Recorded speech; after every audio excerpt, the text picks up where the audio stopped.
Dear students, हमने class में जो टॉपिक किया वो हमने कल किया था moment of inertia, theorem of parallel axis, theorem of perpendicular axis and उसकी एप्लीकेशंस की थी। जो लास्ट टॉपिक हमारा बच गया था वो मैं आपको अब वीडियो में समझा रहा हूँ। ठीक है, हमने किया था torque end moment of inertia के बीच रिलेशन करना है। तो टॉर्क जो होता है दैट इज़ आई अल्फा, मैं डायरेक्ट रिलेशन लिख रहा हूँ। मैंने पहले बताया था रोटेशनल मोशन में जो फोर्स है वो अल्फा है, मास जो है वो मोमेंट ऑफ इनर्शिया काम करता है, और एक्सेलरेशन इसमें होता है एंगुलर एक्सेलरेशन। ओके, उसी के साथ एंगुलर मोमेंटम हमने पढ़ा था L is equal to I omega, जब मैंने मोमेंट ऑफ इनर्शिया का रिलेशन आपको समझाया था।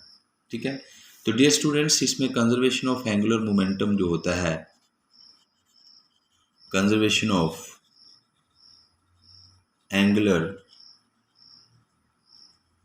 मोमेंटम जो है, तो बेटा वो हम करते हैं कि I omega is equal to constant. ठीक है, I is inversely proportional to omega.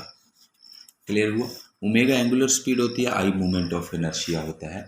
इसके ऊपर रीजनिंग क्वेश्चन बेटा बनते हैं हमारे पास। तो जो रीजनिंग क्वेश्चन बनते हैं वो मैं आपको बता दूं। जैसे लेट अस सपोज दैट, कई बार हमने क्या करना है, जैसे अभी जो डांसिंग गर्ल्स होती हैं, ठीक है, तो डांसिंग गर्ल्स क्या करती हैं कि जैसे ये गर्ल या कोई बंदा है, कोई भी है ना, पर्सन है, तो अगर वो डांसिंग गर्ल्स या कोई पर्सन जो है अपनी बॉडी को एकदम इकट्ठा कर लेता है, लेट अस सपोज दैट कि स्पीड बढ़ाने के लिए, है ना, उसकी वेलोसिटी बढ़ने के लिए वो हम क्या करते हैं, जैसे कहीं राउंड में जाना है हमने या किसी सर्कुलर मोशन में मूव करना है, तो अपने अपने बॉडी को हम इकट्ठा कर लेते हैं। ठीक है, डांसिंग गर्ल भी करती हैं, पहले ऐसे इस टाइप में डांसिंग गर्ल्स करती हैं। ठीक है, पहले खुला वो करती हैं, फिर एकदम अपनी बॉडी को एकदम ऐसे कर देती हैं, है ना, इकट्ठा कर देती हैं। तो उसका क्या रीज़न होता है बच्चों? आई इज इनवर्सली प्रोपोर्शनल टू होता है, आई डियर स्टूडेंट्स होता है एम आर स्क्वायर। ठीक है, मोमेंट ऑफ इनर्शिया ये होता है उसका एक्सिस ऑफ रोटेशन। जब उनकी बॉडी ज़्यादा स्प्रेड होती है तो उनका डिस्टेंस जो है एक्सिस ऑफ रोटेशन से ज़्यादा होता है। आर ज़्यादा हुआ तो मोमेंट ऑफ इनर्शिया भी ज़्यादा होगा। क्लियर हुआ? आर ज़्यादा हुआ तो मोमेंट ऑफ इनर्शिया भी ज़्यादा हुआ। जब मोमेंट ऑफ इनर्शिया ज़्यादा हुआ तो एंगुलर स्पीड कम होगी। तो इसलिए उनकी जो अगर बॉडी स्प्रेड होगी तो उनकी एंगुलर स्पीड कम होगी।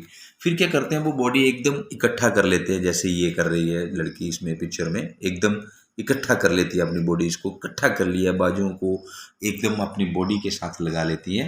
तो दैट मीन्स कि उसका एक्सिस ऑफ रोटेशन से जब ये बाजू उसने अपने यहाँ ले लिए तो इसका मतलब उसका आर कम हो गया।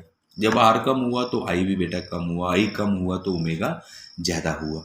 ठीक है, उसी तरह हम क्या करते हैं, एक रोटेटिंग टेबल है, एक रोटेटिंग टेबल है हमारे पास।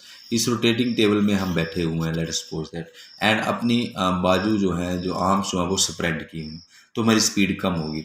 हम अगर घूमेंगे और अपनी बाजुओं को ऐसे एकदम अपनी चेस्ट के साथ लगा लेंगे तो क्या होगा, हमारा एंगुलर स्पीड बढ़ जाएगी। ठीक है, लेट अस सपोज दैट उसी तरह, क्यों? क्योंकि जब हमारे बाजू ऐसे होते हैं, मतलब कि खुले होते हैं, तो आर ज़्यादा होता है, आर ज़्यादा होता है तो आई भी ज़्यादा होता है, आई ज़्यादा हुआ तो एंगुलर स्पीड कम हुई।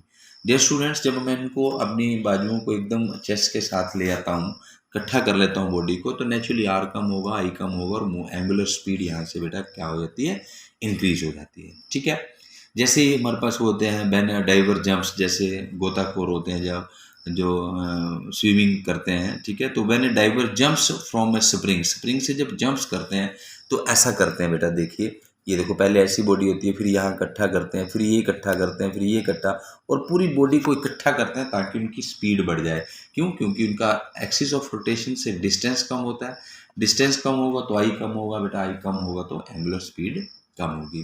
तो इस टाइप के क्वेश्चंस मैं आपको नोट्स में भेजूंगा। ठीक है, इसके बाद एक क्वेश्चन और आता है, देखो नेक्स्ट क्वेश्चन है, if all the ice of polar cap, हमारे पोल्स में जो पोलर कैप है अगर सारी आइस मेल्ट कर जाए तो what happen to the duration of the day, तो डे के ऊपर क्या इफेक्ट होता है। जैसा बेटा इसकी पूरी आइस मेल्ट करेगी, एक्सिस ऑफ रोटेशन से इसका डिस्टेंस वाटर जो है फर्देस्ट चलता जाएगा और आर जो है बढ़ेगा, आर बढ़ेगा तो आई भी बढ़ेगा, एंगुलर स्पीड कम होगी। एंगुलर स्पीड जो होती है वो 2π/t, तो एंगुलर स्पीड बढ़ेगी तो टाइम पीरियड बेटा उसका कम, नहीं एंगुलर, देखो आर बढ़ा आर बढ़ा तो आई बढ़ा, आई बढ़ा तो एंगुलर स्पीड कम हुई, एंगुलर स्पीड कम हुई तो टाइम पीरियड ज़्यादा होगा। इसका मतलब ड्यूरेशन ऑफ द डे बड़ा हो जाता है। गर्मियों की बात आती है, जब आइस मेल्ट करती है तो आइस जैसे मेल्ट करी, पानी फर्दरेस्ट हो गया, एक्सिस ऑफ रोटेशन से उसका डिस्टेंस जो है ज़्यादा हुआ तो आई भी ज़्यादा हुआ, आई ज़्यादा हुआ तो एंगुलर स्पीड उसकी कम हुई, एंगुलर स्पीड कम हुई तो 2π/t।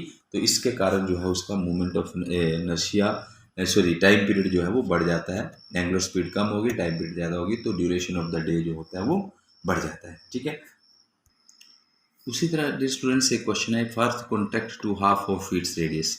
अगर हम अर्थ को रेडियस हाफ कर दें अर्थ की, but would be the duration of the day, duration of the day के ऊपर क्या इफेक्ट रहेगा। तो डियर स्टूडेंट्स, अभी मैंने पढ़ा I omega equal to constant, that means कि I1 omega 1 equal to I2 omega 2।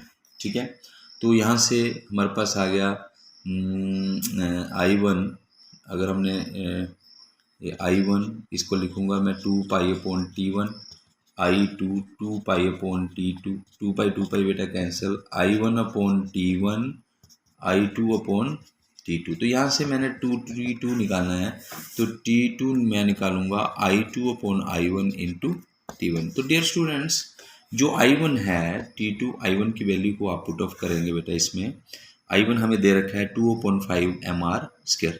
ठीक है, तो I2 की वैल्यू हमारे पास आई,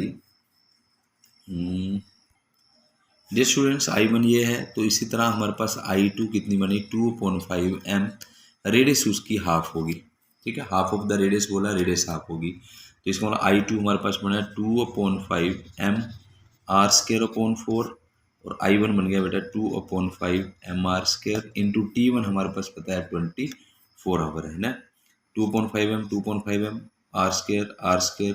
ठीक है, ये बन गया 24/4, दैट इज 6, तो 6 आवर बना।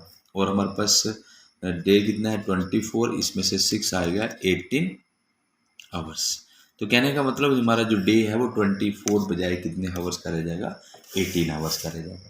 तो जब हम अर्थ को हाफ कर दें तो उसका time duration of the day भी क्या होता है, कम होता है, कितना रह जाता है 18 आवर्स। तो डियर स्टूडेंट्स, ये लास्ट टॉपिक था 5th यूनिट का, इसी के साथ आपका 5th यूनिट कंप्लीट हो गया। Thank you.